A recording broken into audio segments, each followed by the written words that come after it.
Hi friends, so let's start class 8th NCERT science from what we have learned in the previous videos. So what do you have learned? तो आइए दोस्तों चालू करते हैं कक्षा 8 विज्ञान। जो आपने क्या सीखा हमारी पिछली क्लासेस में।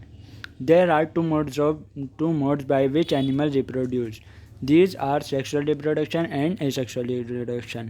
जंतु दो विधियों द्वारा प्रजनन करते हैं, यह है लैंगिक जनन तथा अलैंगिक जनन। Reproduction result from the fusion of male and female gamete is called sexual reproduction. नर युग्मक एवं मादा युग्मक के संलयन द्वारा जनन को लैंगिक जनन कहते हैं।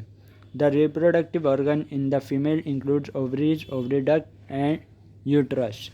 अंडाशय, अंडवाहिनी एवं गर्भ मादा के जनन अंग हैं। The reproductive organ in male include testes, sperm, ducts and penis. नर के जनन अंग है वृषण, शुक्राणु, नली एवं शीशन। The ovary produces female gametes called ova and the testes produce male gametes called sperm.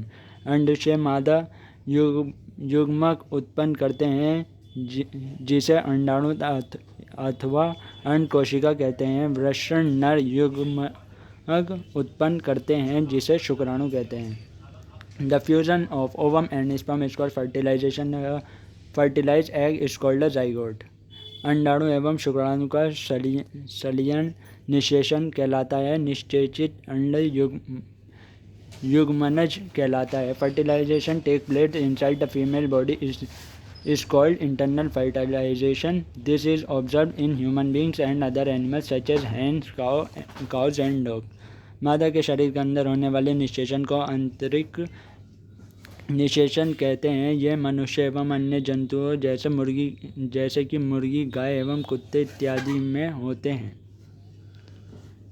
Fertilization takes place outside the female body is called external fertilization. This is observed in frog, fish, starfish, etc. वह निषेचन जो मादा के शरीर से बाहर होते हैं बाह्य निषेचन कहलाता है। यह मेंढक, मछली, स्टारफिश इत्यादि में दिखाई देते हैं। The zygote divides repeatedly to give rise to an embryo. भ्रूण गर्भ की दीवार में स्थापित होता है जहां उसकी वृद्धि एवं परिवर्धन होता है।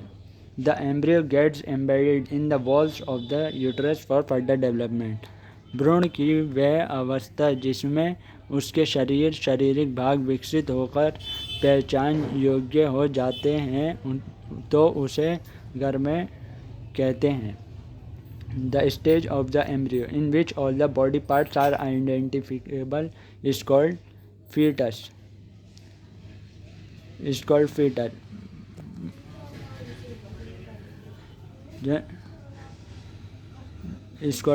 मुर्गी, मेंढक, छिपकली,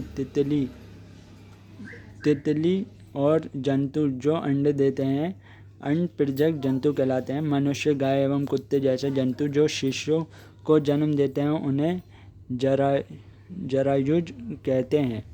लार्वा का कुछ उग्र परिवर्तन द्वारा वयस्क जंतुओं में बदलने की प्रक्रिया कायांतरण कहलाती है।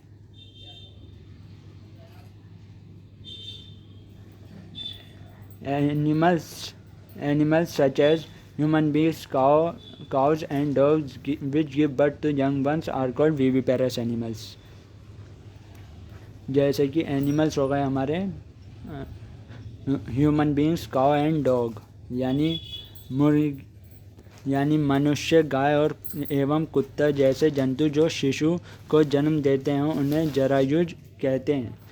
Animals such as hen, frog, lizard and butterfly which lay eggs are called oviparous animal. मुर्गी, मेंढक, छिपकली, तितली जैसे जंतु जो अंडे देते हैं अंडप्रजक जंतु कहलाते हैं।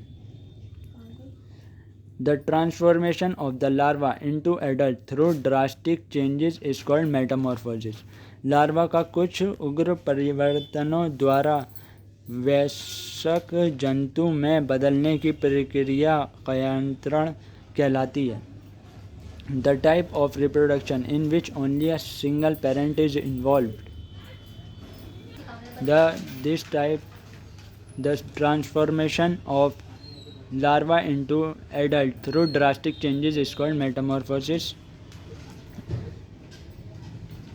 लार्वा या कुछ उग्र परिवर्तनों द्वारा वैश्विक जंतुओं में बदलने की प्रक्रिया कायांतरण कहलाती है. The type of reproduction in which only a single parent is involve is called asexual reproduction. जनन वह प्रकार जिसमें केवल एक ही जीव भाग लेता है अलैंगिक जनन कहलाता है. In hydra new individual develop from birth. This method of asexual reproduction is called budding.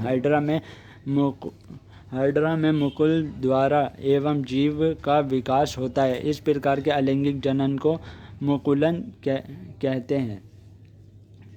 Amoeba reproduces by dividing itself into two. This type of asexual reproduction is called binary fission. Amoeba स्वयं दो भागों में विभाजित होकर संतति उत्पन्न करता है. इस प्रकार के अलैंगिक प्रजनन को द्वितीय खंडन कहते हैं. तो सबसे पहले तो